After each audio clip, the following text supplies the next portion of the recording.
Alright, so a different type of video, not really a different type, just different topic wise.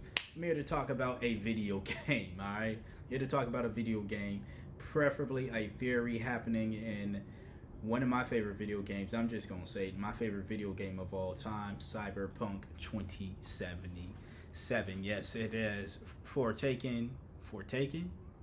it has taken the number one spot, or foretaken, if that's not a word and it means what I think it means.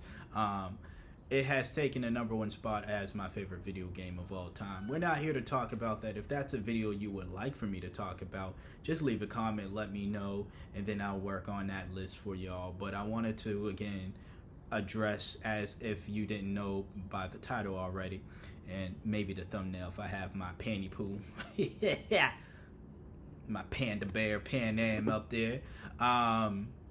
Yeah, the Panam theory. And I think that it is one of the dumbest theories. It's stupid, as you can see from the title. I'm not even going to try to hold y'all hand. The Panam theory is stupid, alright?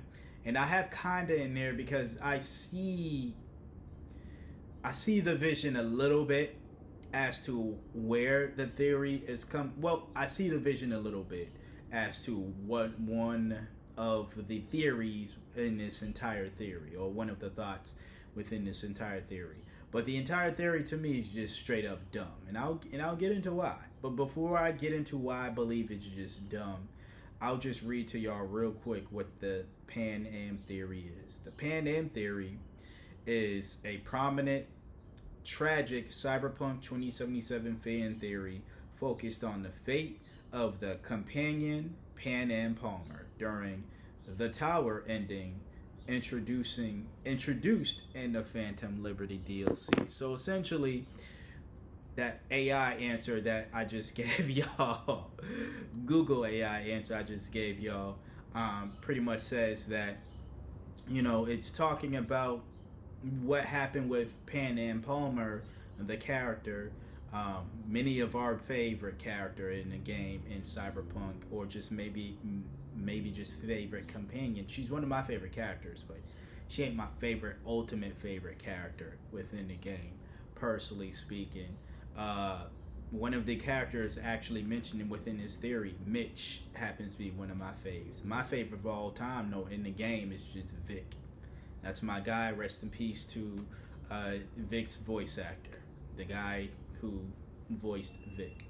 But so in one of the endings, and spoiler alert for those who didn't play the game, or you have Cyberpunk but you don't have the DLC, maybe because you never purchased it, maybe you're still playing Cyberpunk on the last gen systems, spoiler alert, you know. So I'm gonna say that now before you feel free to click off and don't watch this video until you play the DLC, or, you know, I don't know what you want to do with your life or not, alright?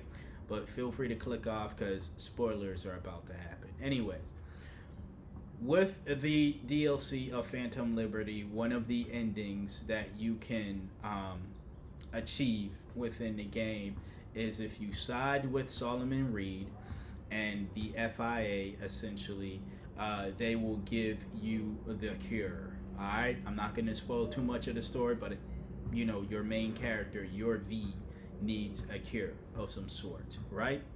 They will cure you of what is ailing you, right? Within that cure, though, because it's an invasive brain tumor type of surgery that you're gonna need, right? So you're gonna need to go under the knife and all under the things, everything, right? V is in a coma for 2 years because of the surgery. The surgery was a success, but because of the prior damage and then, of course, going through surgery, yada, yada, yada, V was in a coma, apparently, allegedly, for about 2 years. And there's reasons why I say apparently, allegedly, because even within that, there's theories behind that saying there really wasn't even a coma, or, you know, maybe V is a sleeper agent like, what's homeboy's name? The White Panther dude? No, not the White Panther. You know, sleeper agent dude from Marvel, right? That guy, right? Bucky, right? Bucky. That's his name, right? Anyways, so you're in a coma for about 2 years. When you wake up, if you are a male character and you romanced Panam Palmer, right? The girl that we're talking about, the lovely lady we're talking about here. If you're a male character and you romanced Panam Palmer, meaning you ended up getting into a relationship with her, right? You wake up from that two-year coma. You call her number, and I think one of the first things that happen is you being V, you leave a voice message saying, "Hey girl, I'm alive. What's happening?" Pretty much, like, you leave a voice message after 2 years of not actually getting in contact with her. All right, and I'm gonna explain some things. All right, that 2 years is important. All right, not just because you was in a coma for 2 years, so obviously you missed a lot. Like, imagine if you were asleep for 2 years or in a coma for 2 years and then you woke up. You've missed a lot. 2 years may not seem like a lot when you're alive and you're just going through the motions of life, but put yourself in the shoes of somebody who's been asleep essentially for 2 years. That 2 years, you missed a whole lot in those 2 years. Hell, 2 weeks, you're gonna be like, what the hell? What's happening here? You ever been sick and trapped inside the house for 2 weeks or whatever, and then you're just wondering what's going on? Hey, but so imagine 2 years. But anyways, you end up calling Panam. No answer, right? During the credits of that ending specifically, because each ending had its own, like, some of the calls were like general calls you will get from everybody, and then there are other endings where you got different calls from different people or different messages depending on choices you've made in the game, depending on the ending, all that other stuff, right? Great game. But anyways, so one of the calls you get in return, once again, is my man Mitch. Mitch being one of the members of the Aldo Caldos, one of Panam's friends, essentially, right? Or family members, if you want to consider them family. A family of some sort. They are a family in a way. So one of her family members, right? Brother, father, you pick, right? Cousin, either or, right? Not related by blood, but just coming together as a family, right? Mitch gives you a call back and pretty much says, "Hey, yo, Panam was in a deep depression because you did not contact her for those 2 years. And she is just getting back to her usual self. Like, she wasn't like a happy-go-lucky person, but she was far from a depressed individual in the game. You know, she was a lively individual, but again, she wasn't depressed, or she wasn't like the most positive individual in the game. But again, she was not depressed. Like, I think people get it in their mind that there's two levels of you know, just existing in this world. There's depression, and then there's happy-go-lucky. There's that in between, or there's that other emotions as well, where it's like you might not be the most depressed or dealing with depression in general, right? That doesn't necessarily mean you're the happiest individual, but you're not to that level of depression. That's neither here or there for this video. Back, Mitch says, hey, she was in a depression because, newsflash, she really loved V. She really loved you, all right? She loved your character, right? She was in love with you. She went to hell and back for you, or was willing to go to hell and back for you. And for you to just essentially ghost her for 2 years or not give her anything. Now, granted, it wasn't V's fault. V was in a coma. You can't, you know, contact people when you're in a coma. You know, not maybe telepathically, but that wasn't the case. I don't know, but that wasn't the case for V and Panam, unfortunately, right? So she had no way of knowing that V didn't ghost her, that V didn't just, you know, he wasn't dead or anything.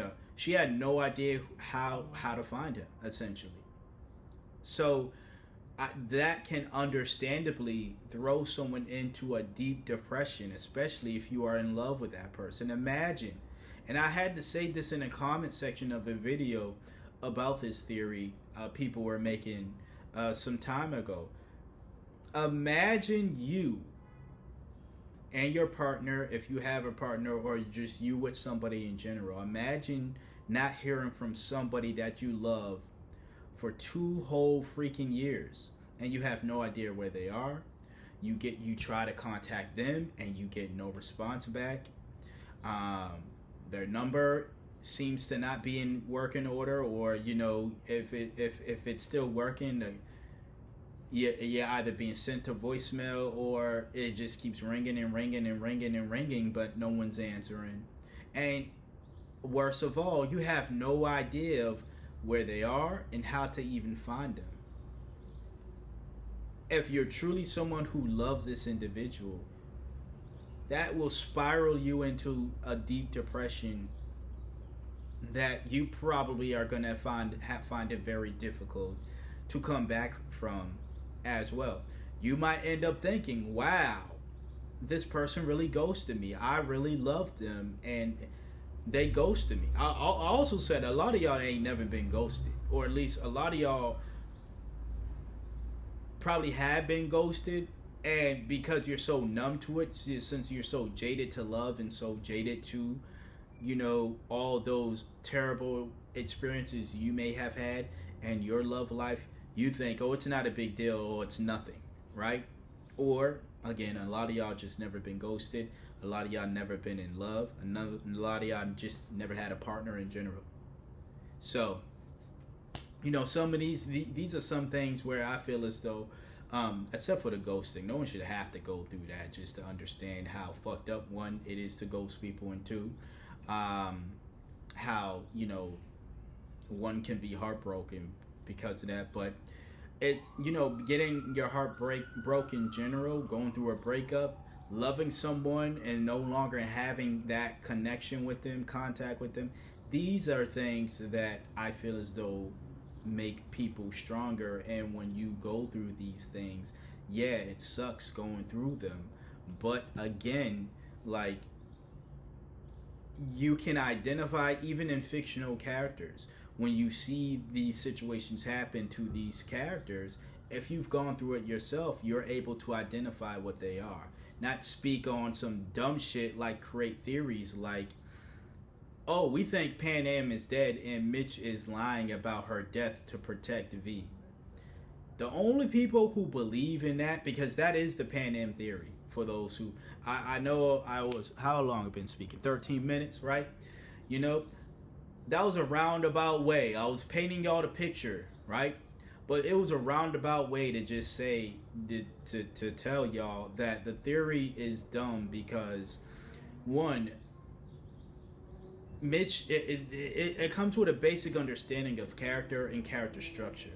Mitch, the reason why I say Mitch is one of my favorite characters within the game, because Mitch is really a solid dude. Mitch is a no BS guy. He tells it like it is. He's very honest and he's loyal. Solid dude. So why the fuck would he lie to protect V? Why would he lie and say, hey V, you know that girl you was dating before the 2-year hiatus?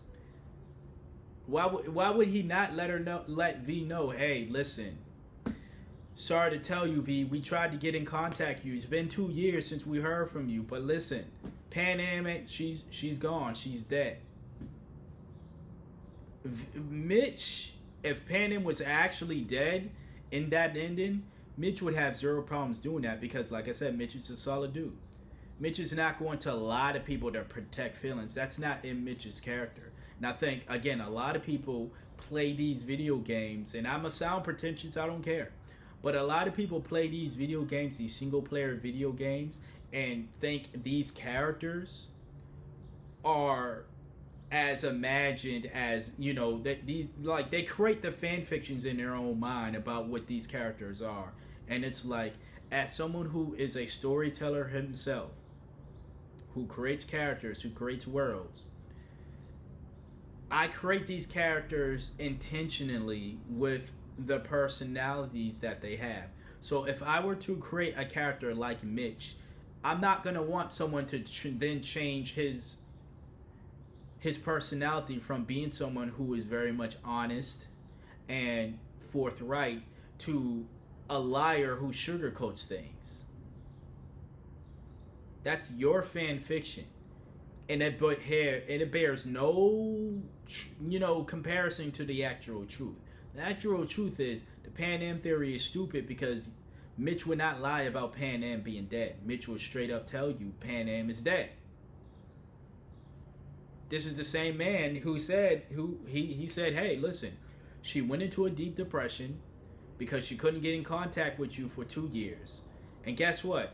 I don't think it's best for you two to reconnect because I don't want to see her go back into that depression state if she were to find out like you're alive and find out. So what's best for her and what's best for you, it's great that you're alive, bro, but do not call her again.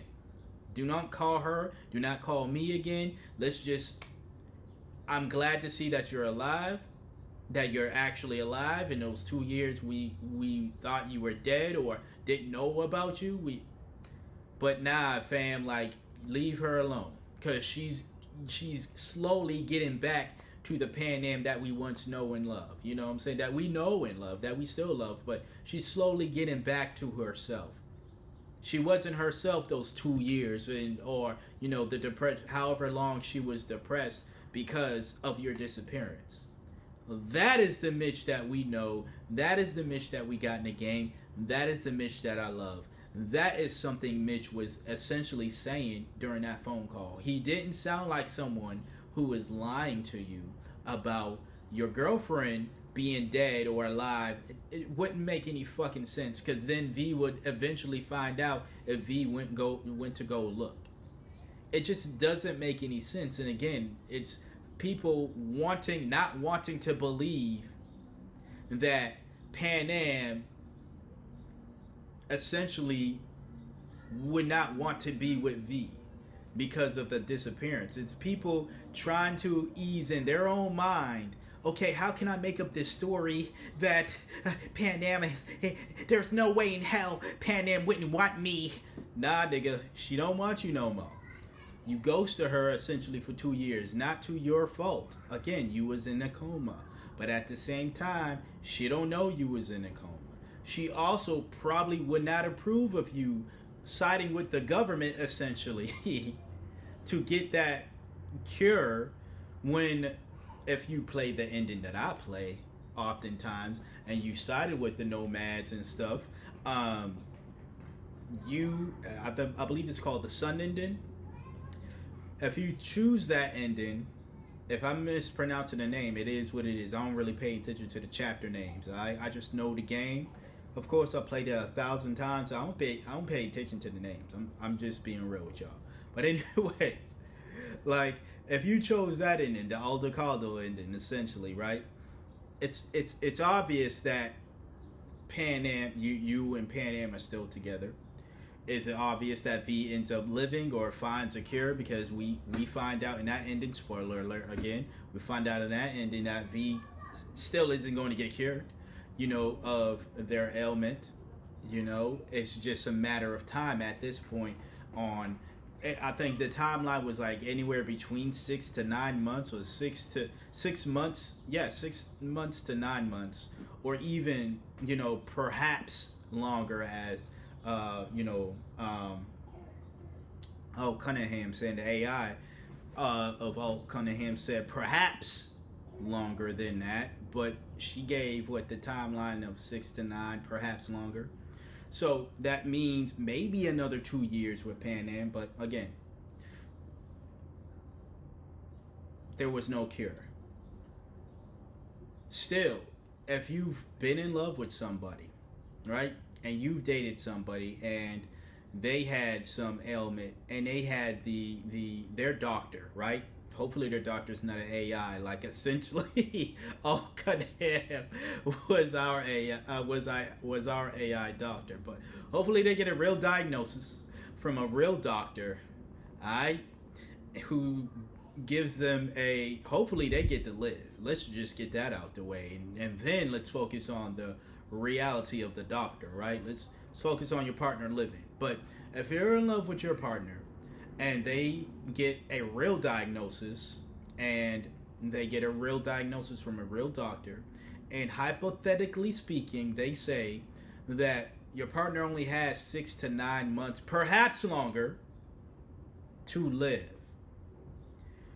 Once they die, whether they die within that 6-month mark, whether it's in between 6 to 9 months, maybe they ended up living longer than the 9 months. Perhaps, maybe a year, maybe 2 years, but then whatever was ailing them essentially took their life. That might still throw you into a depression as well.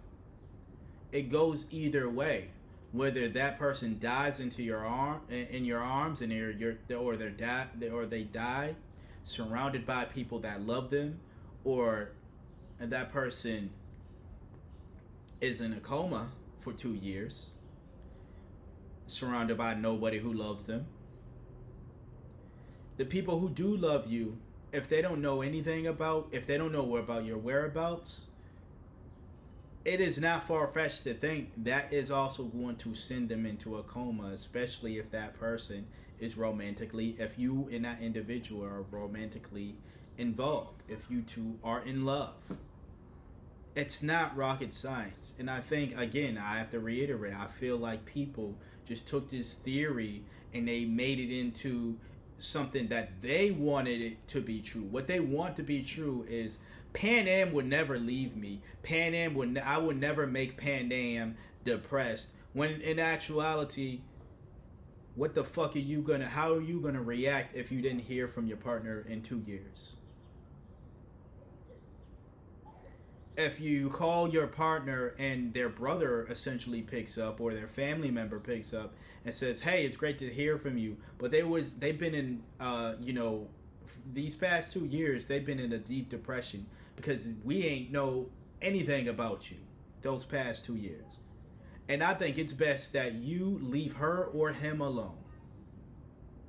I think it's best for you to leave them alone, because we don't want to see them ever be in that mode ever again. You gotta respect it. You might not like it, but you gotta respect it, especially if you are someone, once again, who claims to have loved that individual. You're going to want the best for them. You're going to want them to be happy. You're not going to want to do anything that's going to make them fall back into a deep depression. You're not going to want to do anything that upsets them. Now, I can't say it's a guarantee that, you getting in contact with them would throw them back into a deep depression. But the people who know that individual best, you might know your girlfriend or boyfriend or whoever. You might know them, but I doubt, I won't say highly doubt, because there are outliers, but I doubt you know them better than their actual family knows them. And if their own family is saying to you, "Hey, don't contact them ever again because they're just going to get thrown back into a depression," knowing that you weren't dead those 2 years or whatever the case is, and knowing whatever decision you made that caused this disappearance for 2 years, they're not going to get over that. And that's not something that they want to deal with. So guess what? Do not contact, them ever again. And hey, don't call me because it's my family. So, I'm rolling with the fam over here. It is what it is. It was nice knowing you. Peace out. Good that you're alive. That's understandable. Whether you like it or not, that is understandable. If I was in the position of V in that situation, right, I would not like Mitch telling me, "Hey, don't contact Panam ever again." As much as I loved her, man, of course I'm going to feel a way. But at the same time, I made the decision to side with the FIA. I made that decision, again, not one that was made out of like the full knowledge that what was going to happen to me was going to throw me into a coma for 2 years. But I made the decision thinking about just my own saving myself, essentially, my own health, which is not a bad thing to think about. You got to think about saving your life, your own self. It'd be highly dumb of me or anybody to try to convince you or try to say to somebody they're selfish for thinking about their personal health if they have something that is ailing them and then somebody is promising to give them a cure. I don't blame anybody for saying, if this thing is going to cure me from this, what's ailing me, I'm going to take it. You know what I'm saying? I don't blame anybody. Despite you not knowing the possible side effects that could linger for 2 years or other side effects that you might not even know about, right? So I totally understand that, but that doesn't mean the world just stops because you're going through surgery or you're in a coma. People still go on with their lives. People still feel things. People still, things happen. The world doesn't stop because your V is in a coma. And that's the same case for everybody's world within Cyberpunk 2077. So for a lot of y'all with this theory talking about, oh no, it can't be this way. Wait, this is our theory. Listen, if Panam was dead, Mitch would be honest with you, as he's been forthright and honest with V the entire game. This very moment you've met Mitch, you cannot tell me there was a moment Mitch lied to you. You could probably say if it was Saul who answered that, then I would see this theory being, I would still think it's dumb, but I would still see like why it would your theory, if you believe in this, would have more footing. If it was Saul who ended up picking up the call and saying, "Hey V, Panam's dead," or hey, Panam's not, but Panam's in a depression when she's actually dead, right? I can see that because Saul has been, within the game, he's the liar of the group. Let me just put it that way. He hasn't been straight with V. There are definitely moments where he, hasn't been straight with even Panam and just, the group in general, but there's definitely moments in the game that are obvious that he wasn't straight with V, with how he personally feels about V, right? He'll always say, "We love you," or, something to that magnitude, and he'll throw the "we" in there as in, my family fucks with you. But I don't think Saul really actually on a personal individual level, not speaking as a family unit, but as a personal individual level, I don't think Saul really fucked with V like that. That's just me. But that's not, people gonna bring up, but he did this, he agreed to this, he agreed to that, he did that. Not fucking with somebody. And this is again why I feel like a lot of gamers really need to study human behavior. And I don't mean you gotta go to school for this shit. I mean simply just know how humans behave. Interact with other human beings. Not with characters in the game. Interact with human beings on a genuine level. You can respect somebody, or you can not like somebody. Let me put it that way. You can not like somebody and still help them out. Y'all do it all the time. You probably don't notice it, but you probably work with people you don't like, and yet you still help them out in a way when y'all are working together. When you're at work, racist people do it all the time when they're servicing black people, right? I'm not saying Saul is racist. I'm saying like Saul doesn't like V for reasons I don't want to go over in this video, or possibly doesn't like V for reasons I don't want to talk about in this video because it will be too long. But it's already long enough. But simply because he personally, again, on an individual level, he's like, if it was my individual choice, fuck you, I'm not helping you.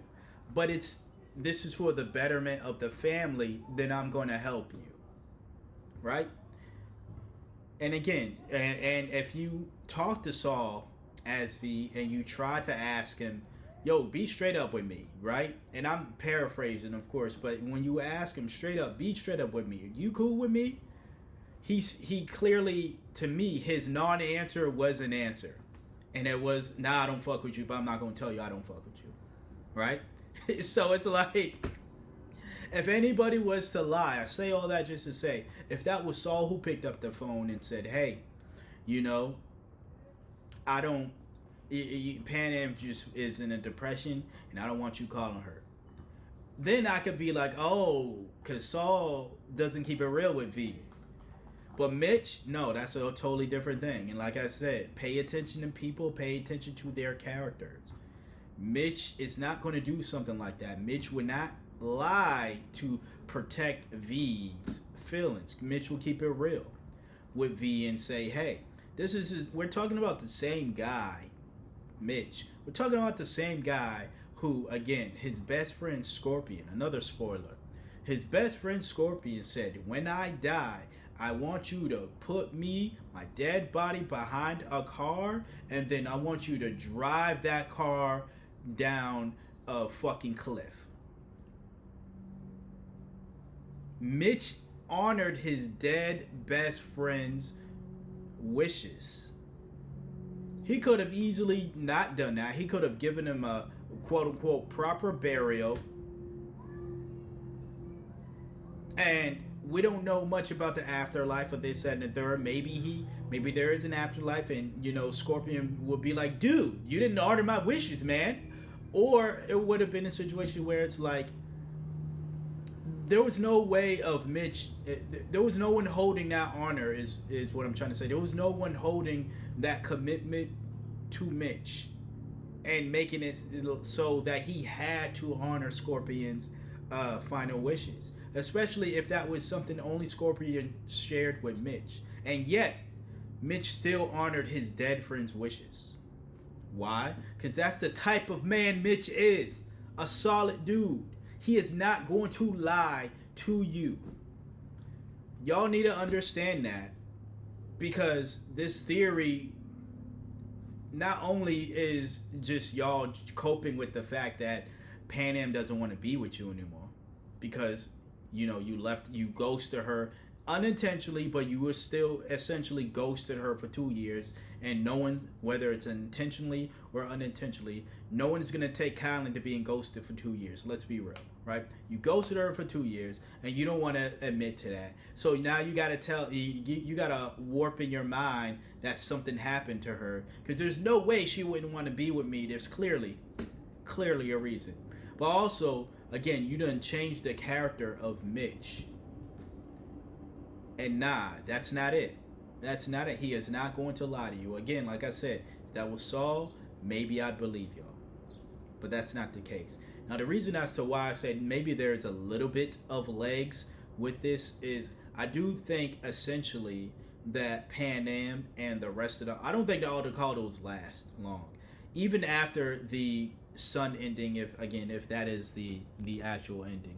I don't think the Aldecaldos actually survived. First of all, it was only you, Panam, Mitch, the cowboy, and what's her name? Cassidy, and what's her name?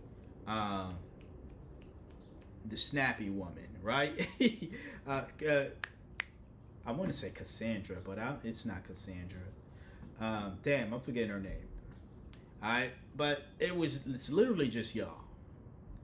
It's literally just y'all, right? And maybe, you know, you're going to make Aldecaldo friends or Aldecaldo people.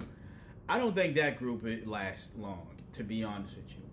But the real reason as to why you didn't get a phone call from Panam and they just worked it into the story saying that she was under a depression and she didn't want to speak to V is because Michelle Wu Ziegler, I believe is her name. Not Michelle Wu Ziegler. That's crazy. I forget the Panam's voice actor opted not to do the role of Panam and other voice acting roles because during the time of Phantom Liberty, they were creating Phantom Liberty, there was a voice actors strike going on, and Panam's voice actor, Wu, um, she was one of the actors who was striking. If you literally just use your fucking common sense, people, I'm sorry, but to curse at y'all, but if you literally just use your common sense, and not just your common sense when it comes to storytelling, and I know that's not something everyone knows because not everyone is a storyteller, so I'll give y'all that. But when you use your common sense in something, you don't have to be an author or a script writer, or you don't have to be a video game. You don't have to create video. You don't have to know any of this stuff to know.